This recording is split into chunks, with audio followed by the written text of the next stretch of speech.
Hello, this is the RPG Pundit, the final boss in Internet Shitlords, and what a week it's been! Alright, so Steve Jackson is probably very depressed right now, which is great, because this has been a resounding week of victory. On top of that, I've got more stuff to tell you guys about the contents of the new Player's Handbook, and also, though, I want to give you some updates. So first, Steve Jackson Games and hey, it's Meatball. Meatball was a election observer. I don't know if you guys saw that on my community notes or in Twitter.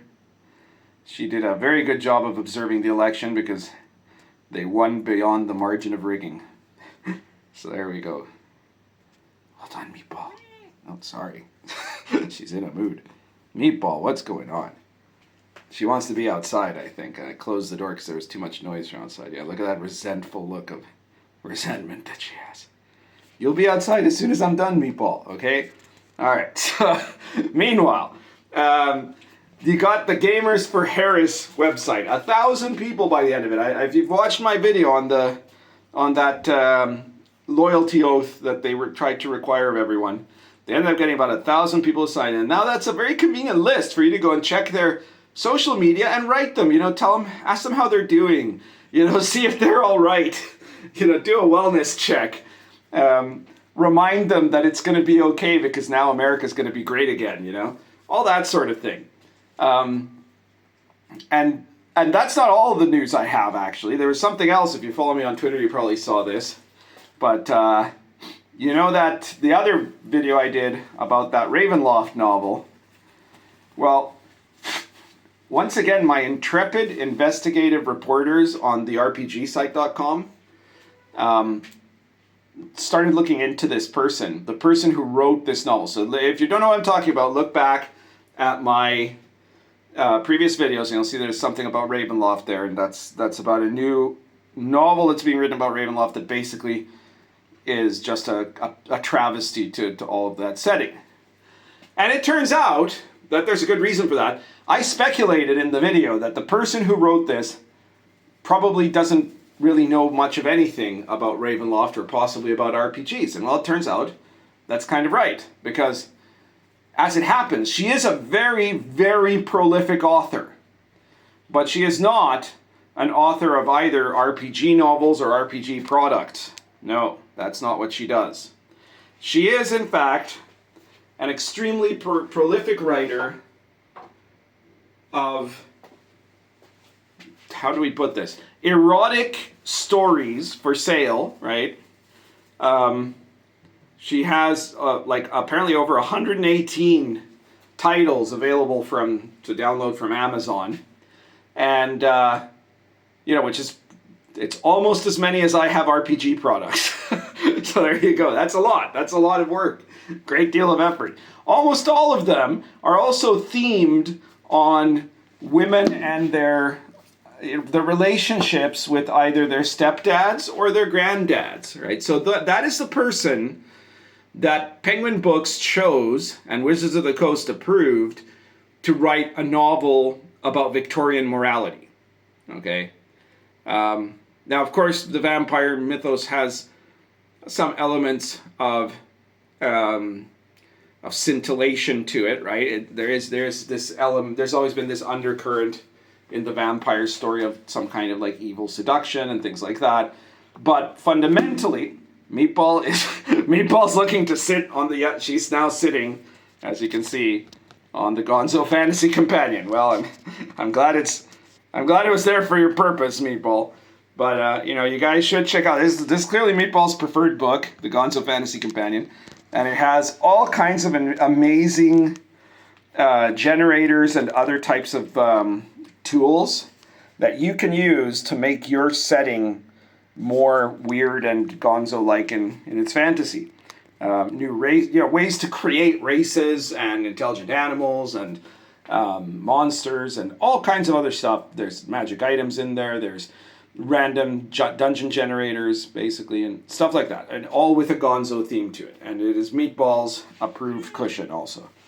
All right, so what was I saying? Oh yeah, this chick under the pen name of Ava Lovelace, if I'm remembering correctly. That's not the name that she has on the Ravenloft book, but that's the name she uses for her grandpa stories. that is, that brings a whole new level to the title Heirs of Strahd, right, or Heir of Strahd, because given what she writes about people and their heirs, it's a bit of an issue. So, okay. So that is all the catch-up, right? I don't think that particular topic was warranting a whole other video, especially because I really would probably have to demonetize or something, right? So, instead, what I'm going to talk to you today about is that I've gotten some more info on the DMG, the new 5th edition, the 1D&D DMG. And, it's not good, but none of it's ever going to be good, I think.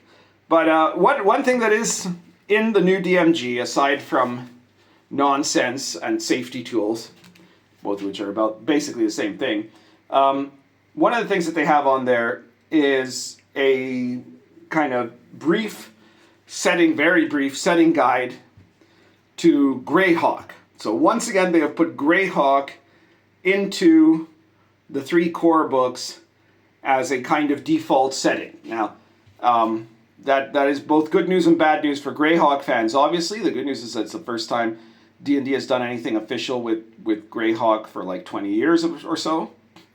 And the bad news is that it's being done by Wizards of the Coast, and therefore it's going to be absolutely horrible. Very sad, but that's true.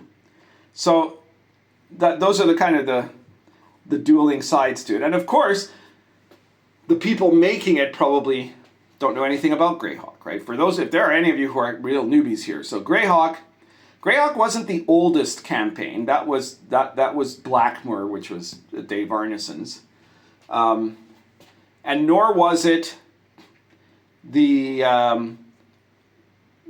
it wasn't the most exciting campaign, which was probably Mystara, right? And nor was it the largest campaign, which is also probably Mystara. Nor was it the most played campaign, which was probably the Forgotten Realms. However, Greyhawk was the game that was most identifiable with Dungeons and Dragons in its peak early old school period, right? So it was the setting that most people thought of during the original box sets and during the time period of most of first edition. Most modules are set in either Greyhawk or Mystara, but I think more of them are set in Greyhawk than in Mystara. I mean, most early modules, right? This is until 1987 or so when Forgotten Realms came out. I forget if it was 87 or 88, but up until that time, Greyhawk was the dominant setting because it was the setting that Gary Gygax invented.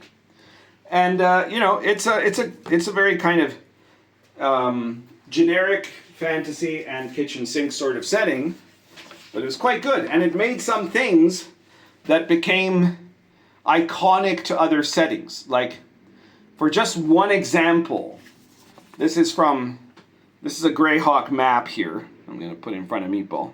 And it looks very normal to us today, right? But like, this isn't actually the original Greyhawk map. The real experts on Greyhawk will recognize this is from the Ashes, but the point still stands, is that what is actually remarkable about this kind of map is that this was the original version of this, the one that came out of the original Greyhawk set, became so iconic that almost all hex maps look like this.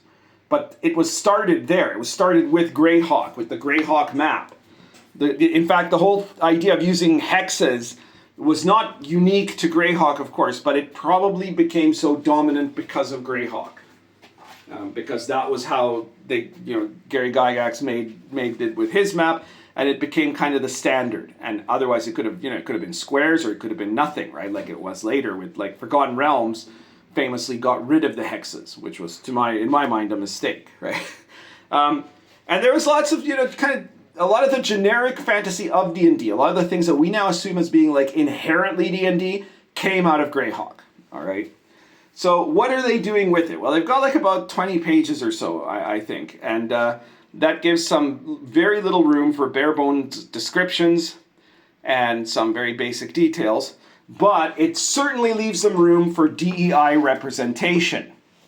Because what I have learned is that, of course, one of the things they were very urgently looking to do, much more important than, describing a meaningful setting or setting up proper adventures or, giving enough lore, was to make sure that they would change places, people, genders, races, in order to diversify Greyhawk. So that is what has been going on, right? Apparently, I believe there was only in the past, I think there was 1 or 2 areas of the original Greyhawk that was ruled by a woman. Now, and I'm going to read it out for those of you who are Greyhawk fans, and you will notice. And remember, this is meant to be in the same time period as the original Greyhawk setting, I believe. So this shouldn't be. This isn't just about the timeline being advanced. These are literal swaps that they have done. So these are the nations of Greyhawk that now they've changed out of all of the different countries in Greyhawk. 6, 7, 8, 9, 10, 12, 13, 14, 16 of the territories that were previously run by men are now run by women. And you know what? I haven't double checked this, but I would not be surprised if that is exactly half. Right? Because that's the sort of mentality these people have. That's what cost them the election. That's the nice part. But the bad part is that it is also causing damage to Greyhawk. So nations that now have female rulers changes. So one is Divers. Another one is Greyhawk itself, the city of Greyhawk, where the ruler Eric has now been changed to Erlin. Perrinland, Verbabonk, the South Province, Lordship of the Isles, Sundi, where Hazendel has been changed to Valenta. Ice Barbarians, the Snow Barbarians, Lands of the Wolf Nomads, because of course barbarians and nomads were famously run by women, right? It was always these matriarchal societies, right? Because there's nothing more common in our real history, of course, but also in mythical stories. Nothing is more common than women being more powerful than men. Right? That's super common. Then the Duchy of Jeff, Steric, the Principality of Ulek, the Yeomanry, where the character there has been both apparently sex and race changed into something else. Ket and Ul. Okay, so they have done all of those various changes in terms of characters. I don't know if there's other changes. I need to deep dive more into this. People need to send me more info and I'll report on it. But, I wanted to share what I've heard so far. And of course, there's another important change that they've done, which is for, I guess you could say, racial or cultural, for cultural sensitivity. So let me show you here. There's an area in the far east of Greyhawk that you will notice has some kind of Middle Eastern type names because they are, vaguely Middle Eastern culture. This isn't Sword and Caravan or Arrows of Indra people. It's all very stereotypical, and it's kind of like the stereotypical East, I guess you'd say. But there you have, as you can see, the Sultanate of Zayf, the Caliphate of Ekbir, the Tuzmit, and the Plains of the Paynims, right? And these have been, some of these at least, apparently have been changed. So they've renamed, I believe they renamed the Tuzmit into something completely different. They have changed the Caliphate of Ekbir. They changed it into the Emirate, because of course a Caliphate suggests ISIS, and they wouldn't want ISIS to look bad, right? so they don't want to include ISIS in there. And then the Plains of the Paynims. The word Paynim, this is interesting, because I knew this, but a lot of people didn't, right? Paynim sounds like it might be like some kind of Arabic or Turkic or even Hindu word or something like that, but it's not. It's a Middle English word. A Paynim was someone in Middle English. Just a second. What the heck are you doing, Kat? You are not allowed to climb on top of my bottles of olive oil. No. She's in a mood today. She really wants to go outside. Should I open the door for her? I'm going to open the door for her, guys. Give me 1 sec here. Come on. You can go out. Oh, now you don't want to go out. Meatball, I think that your job as a poll inspector, as an election observer, has gone to your head. Really. Honestly, woman. All right. So I was saying, the painim, the word painim is actually a Middle English word. And it's a word that means someone who's a non-Christian, right? So it's like an unbeliever, right? So that is literally the plains of the unbelievers. And,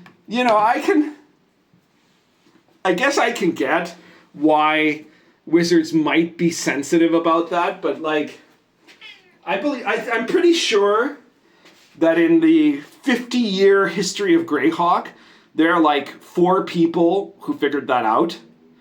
And, none of them figured it out organically or something. They probably figured it out because they were, already experts in, Middle English literature, or they were historians, or for whatever other reasons, right? But they really had to go and change the names on it, But, that's what they're going to do, right? Wizards. And so far, this is I've got to admit that everything I've seen so far, it doesn't surprise me at all, but it kind of surprises me that that's all that's going on. I'm betting there's more stuff in there than that, because none of that, although a lot of it is really annoying, especially the idea of having made gender changes to half of the rulers, that is annoying, but it doesn't inherently destroy the setting, right? And I mean, we know that the people working at Wizards want to inherently destroy these settings, right? They absolutely ruined Ravenloft. They're currently ruining it and continuing to ruin it, right? They ruined Dragonlance, right? In their new Dragonlance book that they did without any sanction from Weiser Hickman, and that basically changes and ruins the novels essentially, because the culture is not the same. The world of Dragonlance is not the same world of Dragonlance that the novels comes from. And instead, that world of Dragonlance is the woke world of Dragonlance, where everything was already great at the beginning, and where also the Draconians aren't evil and all this other stuff, right? All this nonsense, right? And of course, maybe the gods are the bad ones. That's the only thing that they didn't say explicitly, but that they probably meant. And likewise, they ruined the factions and a lot of the other stuff in Planescape. They ruined Spelljammer, especially the whole central concept of getting around in the Spelljammer. Like they made a Spelljammer setting that had very little to do with traveling through space or space combat or space journeying or any of that. They're idiots, right? But beyond idiots, they're malicious. And what I've seen so far is idiocy, but not full maliciousness. So if you've gotten a hold of this information, or somebody has passed on information to you, pass it on my way, and I will report it. And I will say something else. If you are a Greyhawk fan, and this is where I'm going to summarize here. If you are a Greyhawk fan, or you would like to get Greyhawk stuff, absolutely do not make that an excuse for buying the new 5th edition 1D&D DMG. Do not. The material there is, everybody's agreed, the material there is paltry and insufficient. It's just a very, very broad, panorama that really isn't useful for anything. And the fact is, you have alternatives. You have alternatives, in fact, even if you want a 5th edition product. Because there's a guy, the Greyhawk Grognard, he has a YouTube channel, you can look that up. He is obsessed with Greyhawk, right? He is he could tell you way more about any of this stuff than me, right? And he has made 2 books, I believe, for 5th edition. One is the Greyhawk Game Master's Guide, and the other one's the Greyhawk Player's Manual or something like that. I think that's what they're called. But I'm sure he's promoting it on his channel. So you just have to look there and he'll explain. Where it'll have the full resources, the stuff you really want and the stuff you really need to run Greyhawk, right? So check out his channel, talk to him, and if you're not interested in Greyhawk, or if you're interested in Greyhawk but would also like to check out exciting fantasy settings like Dark Albion or Baptism of Fire, or the weirdness of the World of the Last Sun, be sure to check out my products too, which you will find the link to in the description below. You can get there, Baptism of Fire, bestseller from Drive-Thru RPG, Dark Albion, the Rosary, it's a platinum bestseller at this point. And, you know, these are medieval authentic settings that you can add or subtract from the level of fantasy that they have. All the fantasy in them is based on like real contemporary ideas of what monsters and magic were like in the Middle Ages in those cultures. So like the monsters are culturally appropriate, the magic is culturally appropriate, and so on. And check out all my other products too. You know, Star Adventure for space opera excitement, The Invisible College for modern occult mystery adventuring, and you know, many others that are all in there. And be sure to check out the Pundit Files, my once every 2 to 3 weeks periodical that is currently on issue 23, which is an adventure for Baptism of Fire, a Christmas-themed adventure, I must add, called The Feast of the Circumcision.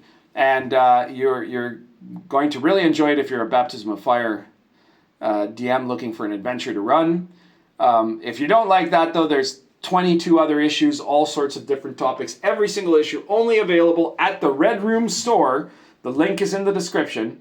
And each one of them only costs $3.50. Okay, so if you can get someone to give you $3.50, I think Meatball was paid $3.50 just recently after her work as an election observer.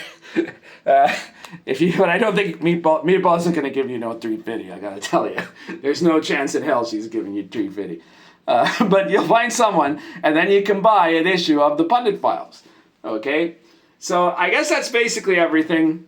Check out. Don't check out first of all, don't check out the DMG, the new 5th edition, 5.5 edition, 1D&D DMG.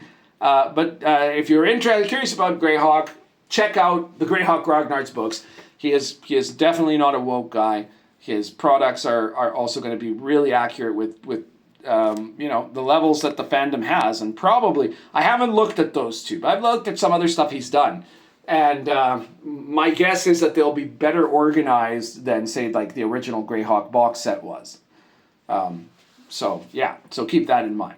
And check out all of my stuff. Check out all my products.